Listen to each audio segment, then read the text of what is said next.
증거하는 주의 말씀은 요한복음 11장 나사로의 살아남입니다. 요한복음 11장에 나사로의 살아남에서 예수님은 영혼과 부활을 위해서 오셨으니 반드시 육은 죽어야 하므로 삶과 죽음을 구별하지 말고 감사해야 한다는 것을 가르치고 있습니다. 특별히 본장은 적극적인 사고와 긍정적인 사고에 대해서 가르치는데 선과 악, 축복과 저주의 개념에 대해서 증거하고 있습니다. 요한복음 11장 3절 이에 그 누이들이 예수께 사람을 보내어 가로되 주여 보시옵소서 사랑하시는 자가 병들었나이다 하니 주님께서 사랑하시는 나사로가 병들었습니다. 그럴 때 나사로의 누이들이 사람을 보내서 예수님을 청하고 있습니다. 나사로의 누이인 마리아와 마르다. 이 사람들은 어떤 사람들일까요? 요한복음 11장 2절에 이 마리아는 향유를 죽게 붓고 머리털로 주의 발을 씻기던 자요 병든 나사로 그의 오라비러라. 마리아가 향유를 죽게 붓는 행위 하고 있죠. 마리아가 향유를 죽게 붓는 행위는 지금 붓는 것이 아니고 요한복음 12장 3절에 나옵니다. 지금 마리아가 향유를 붓지 않았는데도 마리아의 행위가 기록되어 있다는 것은 지금 마리아가 그만큼 예수님을 사랑하였다는 뜻입니다. 그렇다면 그가 얼마나 주님을 사랑했을까요? 이 마리아는 향유를 죽게 부었다고 그러잖아요. 그러니까 그가 향유를 죽게 부을 만큼 예수님을 사랑하였다. 그런데 그가 얼마만큼 주님을 사랑했을까? 우리 한번 구체적으로 봅니다. 요한복음 12장 5절에 이 향유를 어찌하여 300데나리온에 팔아 가난한 자들에게 주지 아니하였느냐. 마리아가 향유를 죽게 부었는데 그리고 머리털로 주의 발을 씻었는데 이 향유의 가격이라는 것이 얼마냐면 300데나리온이라는 가격이 되는 향유입니다. 그러니까 많은 금액의 데나리온의 가격이에요. 요한복음 12장 3절에 마리아는 지극히 비싼 향유 곧 순전한 나드 한 그릇을 가져다가 예수의 발 앞에 붓고 자기 머리털로 그의 발을 씻으니 향유 냄새가 집에 가득하더라. 그런데 이 결혼을 예비한 이렇게 비싼 향유를 마리아는 예수님의 발에 붓고 자기 머리털로 씻었던 자입니다. 여기에서 결혼을 예비한 예물을 드렸다는 것은 영적인 것은 물론하고 육적인 것까지도 주님을 위해서 바친다는 의미입니다. 영적인 것, 육적인 것까지도. 마리아는 주님께 영육간의 모든 완전한 무엇을 바친 자다. 사랑을 바친 자, 사랑을. 그러니 마리아가 주님을 이렇게 사랑했다는 마음이 요한복음 11장 2절에 미리 증거되고 있는 것입니다. 자, 마르다는 누구냐?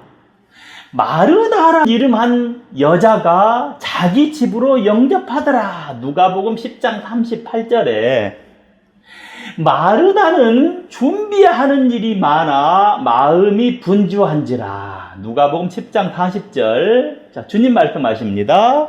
몇 가지만 하든지 혹 한 가지만이라도 족하니라라고 말씀하십니다. 마리아의 언니인 마르다는 예수님이 찾아왔을 때 예수님께 많은 것으로 정성껏 접대하기를 원했던 최고의 봉사자이며 헌신자입니다. 마리아의 언니예요. 이 마르다는 이렇게 예수님께 접대를 잘하길 원했던 최고의 봉사자, 또 헌신자다. 이들은 예수님을 가장 잘 믿고 따르는 자들로 예수님께 최고의 사랑을 드린 자입니다. 이 자매들은. 그런데 그의 오라비가 병들고 말았습니다. 병들어서 지금 죽게 생겼다 이 말이에요. 그래서 그들이 예수님께 사람을 보내죠. 요한복음 11장 3절 그 너희들이 예수님께 사람을 보내어 가로되 주여 보시옵소서 사랑하시는 자가 병들었나이다. 여기서 이제 오라비는 이제 나사로예요. 오라비 나사로가 지금 병들었다. 그래서 사람을 보내. 그런데 11장 6절에 나사로가 병들었담을 들으시고 그 계시던 곳에 이틀을 더 유하시고. 이 자매들이 예수님께 얼마나 잘했습니까? 그렇죠. 근데 오빠가 지금 죽게 생겨서 사람을 보냈는데 예수님이 들었어. 그런데 이틀을 더 유한다. 주님께서 나사로가 병들었다는 소리를 듣고 바로 가지 않고 계시던 곳에서 이틀을 유하셨어.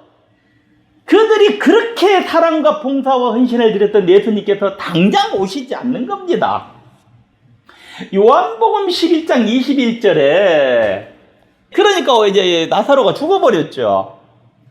그러니까 요한복음 11장 21절에 주께서 여기 오셨다면 내 오라비가 죽지 아니하였겠나이다. 이틀 후에 가니까 오라비가 죽어버렸어. 주님이 오셨을 때 마르다가 답답한 마음으로 주께서 여기 계셨더라면 내가 오라비가 죽지 아니하였겠나이다 라고 말하고 있는 거야.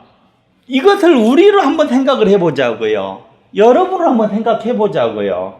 우리도 주님께 사랑과 봉사와 헌신을 드렸는데 정작 나에게 문제가 생겼을 때에 예수님께서는 오시지 않는다면 우리는 어찌할까요? 우리는 대번에 주님을 원망했을 것입니다. 그렇다면 예수님께서는 언제까지 오시지 않는 것입니까? 요한복음 11장 11절에 이 말씀을 하신 후에 또 가라사대 우리 친구 나사로가 잠들었도다. 그러나 내가 깨우러 가노라.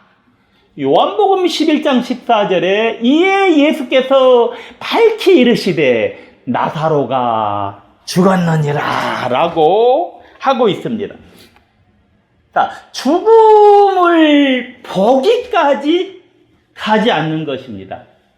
예수님께서 죽음을 보기까지 가지 않는 거예요. 예수님께서는 죽음을 보기까지 뭘 하지 않으셨다? 응답을 하지 않으셨다는 것입니다. 그러니 예수님께서는 뭐 하라는 것입니까? 죽으라는 것입니다. 죽어라.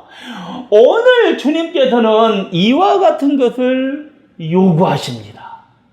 그러니 예수님께서 이렇게 사랑하고 봉사하고 헌신했던 자가 죽어야 하는 것입니다. 요한복음 11장 21절에 마르다가 예수님께 여짜오되 주께서 여기 계셨다면 내 오라비가 죽지 아니하였겠나이다. 그러니 주님께서는 나사로가 죽은 후에 오셨다. 주님께서 실질적으로 요한복음 11장에 나사로의 살아남에서 가르치고자 하는 교훈은 예수님은 우리가 살아있을 때 오시기를 원하지 않으시고 죽고 난 후에 오시기를 원하십니다. 예수님의 뜻입니다. 죽고 난 후니까 육은 죽고 무엇만 남은 것입니까? 영만 남은 것입니다. 영만 남았다. 그러니 주님께서는 내 영혼을 위해서 이 땅에 오신 것입니다. 나의 영혼을 위해서 오셨다. 그리고 부활을 위해서 주님께서는 이 땅에 오신 것입니다. 이것이 우리 주님께서 이 땅에 오신 이유입니다. 그러니 우리가 이 땅에서 살아있을 때 오시는 것을 원치 않으십니다. 이것이 진짜 성경의 뜻입니다. 요한복음 11장 24절 마르다가 가로되 마지막 날 부활에는 다시 살 줄을 내가 아나이다. 여기 마르다는 부활의 믿음을 가지고 있습니다. 자, 부활의 믿음이라는 것이 어떤 것입니까? 요한복음 11장 25절 예수께서 가라사대 나는 부활이요 생명이니 나를 믿는 자는 죽어도 살겠고. 자, 부활의 믿음이라는 것은 죽음을 죽음으로 믿지 않은 믿음입니다. 죽음을 죽음으로 믿지 않는 믿음. 그러니까 죽어도 살겠고, 결론으로 죽어도 믿으라는 것입니다. 죽어도 믿으라. 오늘 우리는 죽음을 죽음으로 믿지 않아야 합니다. 죽음을 죽음으로 믿지 않아야 된다 이 말이에요. 그것은 사람들이 말하는 죽음이라는 것도 무엇이기 때문에? 살아있기 때문입니다. 나사로의 살아남의 교훈에서 주님께서 주시고자 하는 교훈은 죽음과 삶을 무엇하지 말아라. 구별하지 말라는 것입니다. 죽음도 무엇이다? 삶의 연속적이다는 것입니다. 단지 뭐 할 뿐이다? 자고 있다 이 말이에요. 죽음이라는 것은 단지 이 땅에서 없어질 뿐이지 삶과 죽음으로 구별이 되어지는 것이 아니라는 것입니다. 우리 예수는 이렇게 믿는 것입니다. 죽음이라는 것은 여기 이 땅에서 없어질 뿐이에요. 삶과 죽음으로 구별이 되어지는 것이 아니라는 거예요. 이 땅의 죽음이라는 것은 인간들이 보기에 죽음일 뿐이지 주님의 편에서는 죽음이나 삶이나 한낱 똑같은 인생의 여정일 뿐이라는 것입니다. 우리가 죽음과 삶을 구별하지 않아야 합니다. 이것이 믿음 있는 크리스찬들의 자세입니다. 삶도 죽음도 인생에 계속되는 무엇이다? 여정일 뿐인 것입니다. 여러분 믿습니까? 여러분의 삶이 계속 이어지는 겁니다. 이것이 믿어지지 않는다면 여러분은 예수 믿음을 가진 자라고 할 수가 없어요. 우리의 인생의 삶의 모든 것이 하나의 계속되는 여정일 뿐이지 별다른 것이 아니다.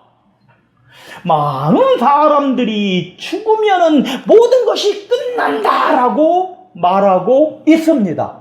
그렇지만 절대로 그렇지 않습니다. 죽음과 삶이라는 것은 연결되어 있는 하나의 삶의 여정인 것입니다. 이러한 여정을 가지고 그것이 슬프다, 그것이 기쁘다라는 개념을 두지 말라는 것입니다. 여러분 이 개념까지 들어갈 수가 있겠습니까? 여러분의 신앙과 여러분의 믿음이 이러한 여정을 가지고 슬프다, 기쁘다라는 개념까지 갈 수 있겠냐 이 말이에요. 요한복음 11장 33절 예수께서 그의 우는 것과 또 함께 온 유대인들이 우는 것을 보시고 심령에 분통이 여기시고 민망히 여기사. 사람들은 삶과 죽음을 구별해서 그가 죽었다고 우는 것입니다. 주님께서는 죽지 않았는데, 그것은 죽은 것이 아닌데, 사람들이 죽었다고 우니까 심령의 분통을 느끼고 계시는 것입니다. 분통함을 지금 느끼고 계신다 이 말이에요. 또 민망히 여기고 있다 이 말이에요. 자, 요한복음 11장 37절 그중 어떤 이는 말하되 소경의 눈을 뜨게 한 이 사람이 그 사람은 죽지 않게 할 수 없었더냐 하더라. 사람들은 죽지 않은 것이 좋은 것이다라고 합니다. 여기에서. 그렇죠? 사람들은 죽지 않은 것이 좋은 것이다. 소경도 눈뜨게 했으니까 그 사람도 살려야지. 그렇게 말하죠. 주님께서는 인간들이 죽지 않는 것이 좋은 것이다 라고 하며 특별한 인간의 기준과 판단을 두는 것을 이상하다 라고 하십니다. 이상하다. 주님께서는 인간들이 이러한 기준과 판단을 분통히 여기시는 거예요. 이상하다. 민망히 여기시고 분통히 여기시는 거예요. 여러분 어쩔 때 분통합니까? 말이 안 통할 때 분통하죠. 다시 말해서 주님께서는 인간들이 죽는다는 것을 나쁘게 생각하고 사는 것을 좋다고 생각하는 인간의 기준과 판단을 통분히 여기시는 것입니다. 나사렛의 교훈에서 주님께서는 도대체 죽었다는 것이 무엇이 나쁘고 살았다는 것이 무엇이 좋으냐라고 하시는 것입니다. 이것이 이해가 되시겠습니까? 이것이 성경에만 있는 소리고 여러분의 삶에서는 이것이 적용이 지금 되고 있습니까? 믿음 있는 사람들이라면 주님의 이 소리가 여러분의 가슴에 와닿아야 하는 것입니다. 자, 복음서를 공부해보면 누구나 다 알 수 있는데도 오늘 너무나도 많은 사람들이 신앙과 예수 그리스도를 잘못 가르치고 있습니다. 예수라는 것은 살아있다는 것이 좋은 것이고 살아있지 않다고 해서 나쁘다는 개념도 없습니다. 그래서 우리 그런 찬송하죠. 살든지 죽든지 뜻대로 하소서. 그러니 예수의 개념은 소경이라고 해서 나쁘고 눈을 떴다고 해서 좋은 것도 아닙니다. 자, 소경의 눈이 떠졌다는 것에서 좋은 개념이 무엇일까요? 그가 빛을 보지요. 눈을 떴으니까 빛을 본다는 것에서 좋은 개념을 말하는 거예요. 주님께서 요구하시는 것은 인간의 삶의 판단 기준을 말하는 것이 아닙니다. 인간들이 자신의 삶의 판단 기준을 가지고 행복하다, 그것이 하나님의 축복이다, 그것이 하나님의 은혜다라고 하면서 신앙을 판단하는 것을 주님께서는 원하시는 것이 아닙니다.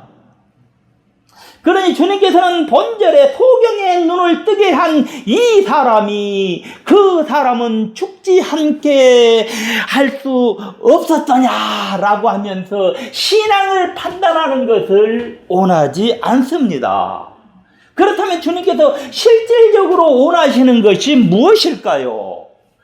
요한복음 11장 41절 돌을 옮겨 놓으니 예수께서 눈을 들어 우러러보시고 가라사대 아버지여 내 말을 들으신 것을 감사하나이다.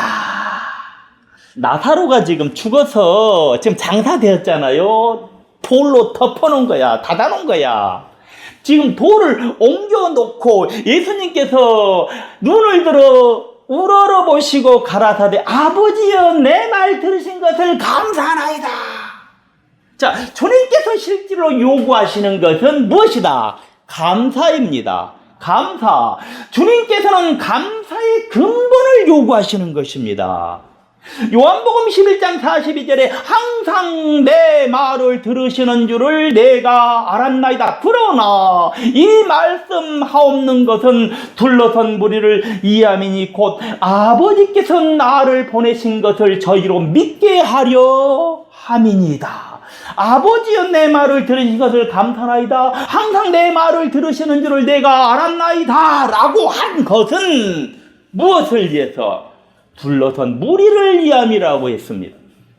둘러선 무리를 위함이라는 것은 둘러선 무리에게 증거하기 위함이라는 의미입니다. 증거하기 위해서. 증거하기 위해서. 그러니 예수님께서 실질적으로 죽은 나사로를 살리는 육적인 표적은 예수님 자신의 증거를 위한 것뿐이지 그가 살아나는 것이 좋아서 살린 것이 아니다 이 말이야. 자신의 증거를 무리에게 하기 위해서 나사로를 살린 거다 이 말이에요. 주님의 입장에서는 그가 살아나는 것이 좋은 것이라는 의미도 아니고 그가 죽은 것이 나쁘다는 것이 아니다는 의미인 것입니다. 예수님께서 행하신 나사로를 살리신 육적인 표적은 예수님 자신의 증거를 위해서입니다. 예수님 자신의 증거가 중요하다는 것이죠. 그러니 나사로가 죽었다가 살아나는 것은 하나도 중요한 것이 아니라는 것입니다. 자, 요한복음 11장 40절 예수께서 가라사대 내 말이 내가 믿으면 하나님의 영광을 보리라 하지 아니하였느냐 하신대. 내가 믿으면 하나님의 영광을 보리라 라고 하지 아니하였느냐 라고 했습니다. 이 말씀은 나사로가 병들었을 때에 그의 누이들이 예수님을 청하였을 때에 자, 요한복음 11장 4절 예수께서 들으시고 가라사대 이 병은 죽을 병이 아니라 하나님의 영광을 위함이요 하나님의 아들로 이를 인하여 영광을 얻게 하려 함이라 하시더라 라고 하셨습니다. 죽을 병이 아니라 아들로 이를 인하여 영광을 얻게 하려 함이라. 그게 죽음이라는 것은 나사로가 실질적으로 죽었다가 살아나는 것은 하나도 중요한 것이 아니고 뭐가 중요하다? 하나님의 영광이 중요하다는 것입니다. 자, 적극적인 사고와 긍정적인 신앙에 대해서 한번 알아봅시다. 우리가 나사로의 살아남에서 주님께서 하신 41절입니다. 감사와 하나님의 영광 40절입니다. 하나님의 영광에 대해서 말씀하신 것을 통하여서 주님께서는 우리가 많은 것들을 깨닫기를 원하십니다. 예를 들어서 여기에서 어떤 기머거리가 있습니다. 기머거리가 있어요. 기머거리를 바라보는 사람들의 일반적인 입장과 그런 일반적인 개념에서는 그를 어떻게 생각합니까? 아, 불행하구나 이렇게 생각합니다. 오늘날 교회마다 긍정적이고 적극적인 사고에 대해서 많이 강론을 하는데 그렇다면 과연 기머거리의 귀가 들리게 되는 것이 적극적이고 긍정적인 사고일까요?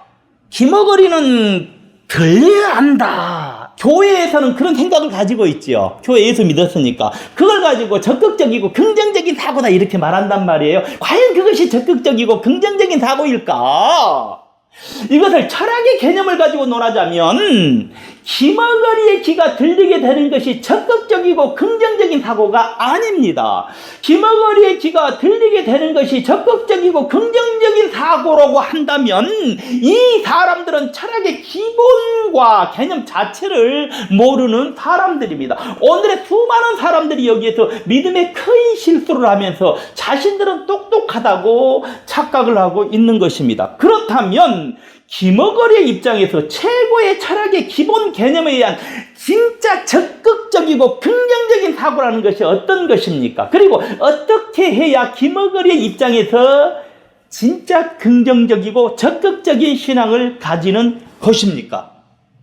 기머거리의 입장에서는 진짜 긍정적이고 적극적인 사고와 신앙은 기머거리 상태에서 감사와 하나님의 영광을 찾는 것입니다. 그에게 주어진 상태에서 감사와 영광을 찾는 것이다. 이것은 내가 귀가 들리지 않으니까 거기서 어떻게 감사와 영광을 찾을까? 내가 귀가 들리지 않으니까 무엇이 있을까? 내가 귀가 들리지 않으니 세상의 시끄러운 소리를 듣지 않게 되었으니 그것이 하나님께 감사합니다라고 하면서 하나님께 영광 돌릴 것을 찾는 것입니다. 이것이 진짜 적극적이고 긍정적인 사고야. 그렇죠? 적극적이고 긍정적인 신앙인 것입니다. 내 환경에서 감사와 영광을 찾는 것입니다. 사람들은 이런 환경이 되면 불평과 원망과 불만을 갖게 되잖아요. 그렇지만 그 환경 속에서 내가 어떻게 하면 하나님의 영광을 찾을까? 내가 어떻게 하면 하나님께 감사할까라는 그 적극적이고 긍정적인 그런 신앙을 갖는 것입니다. 이것이 진짜 믿음 있는 사람인 것입니다. 예를 들어서 지금 현재 내가 돈이 없습니다. 돈이 없는 사람의 긍정적인 사고와 적극적인 신앙은 돈이 없는 그 자체 중에서 감사와 하나님의 영광을 찾는 것입니다.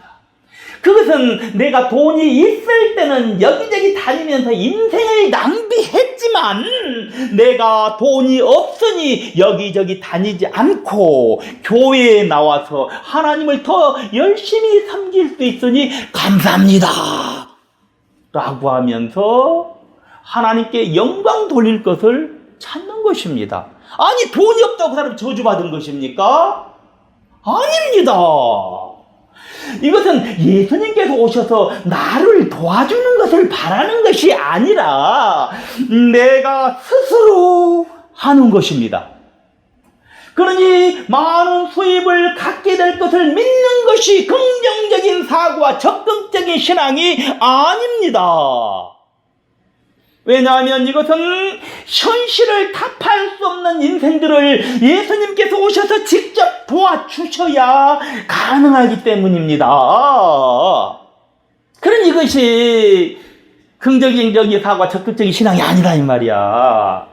자, 예를 들어서 환경이 어려워서 대학 공부를 할 수 없는 사람이 있습니다. 대학 공부를 할 수 없는 그 사람의 긍정적인 사고와 적극적인 신앙은 대학 공부를 할 수 없는 자체에서 감사와 하나님의 영광을 찾는 것입니다. 아니, 대학 공부 못했다고 내가 저주받은 것입니까? 아닙니다. 그 환경에서 감사와 하나님의 영광을 찾는 것입니다. 이것이 긍정적이고 적극적인 신앙 아닙니까, 여러분? 그것은 내가 환경이 어려워서 대학 공부를 할 수 없지만은 대학 공부를 하는 사람보다 4년이나 더 빨리 생활 전선에 나가서 돈을 벌 수 있게 되어서 감사합니다 라고 하면서 하나님께 영광 돌릴 것을 찾는 것입니다. 그렇죠? 그러니 대학 공부를 하게 될 것을 믿는 것이 긍정적인 사고와 적극적인 신앙이 아닙니다. 자, 예를 들어서 다리가 아픈 사람이 있습니다. 다리 아픈 사람 많지요?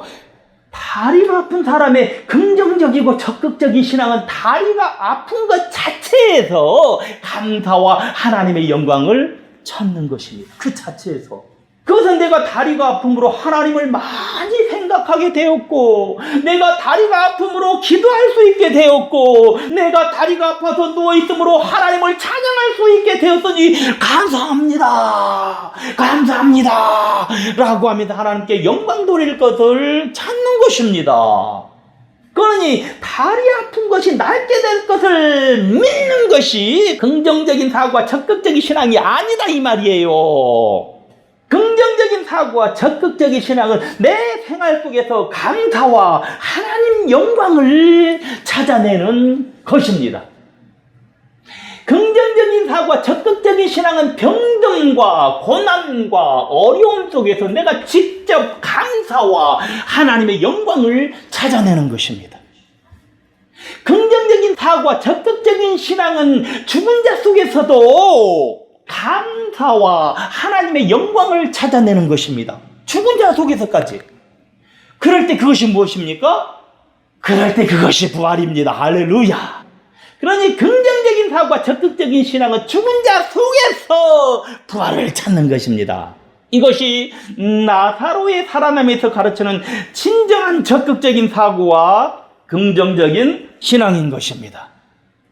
우리가 이와 같은 개념을 갖는 것이 적극적인 사고이고 긍정적인 신앙인데 많은 사람들이 적극적인 사고와 긍정적인 신앙을 잘못 오도시켜버렸습니다. 오늘 잘못 오도시켜버리는 그런 자들이 이 땅에 너무나도 많이 나와서 이 강산을 오염시켜버리고 말았습니다. 진정한 적극적인 사고와 긍정적인 신앙은 선과 악, 축복과 저주의 개념이 없습니다. 이것이 진짜 적극적인 사고와 긍정적인 신앙입니다.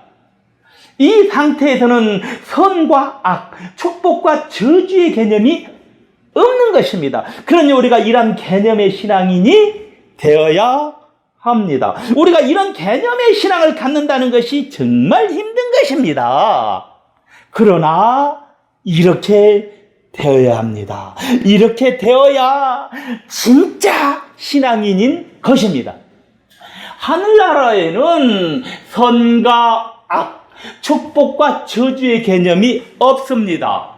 히브리서와 요한계시록에 나타난 하나님의 나라는 성전까지도 없는 나라입니다. 성전이 없다고 그랬죠. 하나님의 나라는 선과 악, 축복과 저주의 개념이 없고 생명과 영생만 있는 나라입니다. 생명과 영생. 선악의 개념과 저주와 축복의 개념을 가진 우리에게서 이 개념을 탈피시켜야 합니다. 본래 에덴 동산에는 선악이나 축복과 저주의 개념이 없었지요. 그러니 원초적인 최초의 인간들의 마음속에는 선과 악의 개념이나 축복의 개념이나 저주의 개념도 없었던 것입니다. 원초적인 최초의 인간들의 마음속에는 그렇다 이 말이에요. 에덴 동산의 인간들이 선악과 이것을 따먹음으로 해서 선과 악의 개념이 들어왔고 축복의 개념이 생겨나고 저주의 개념들이 생겨났습니다.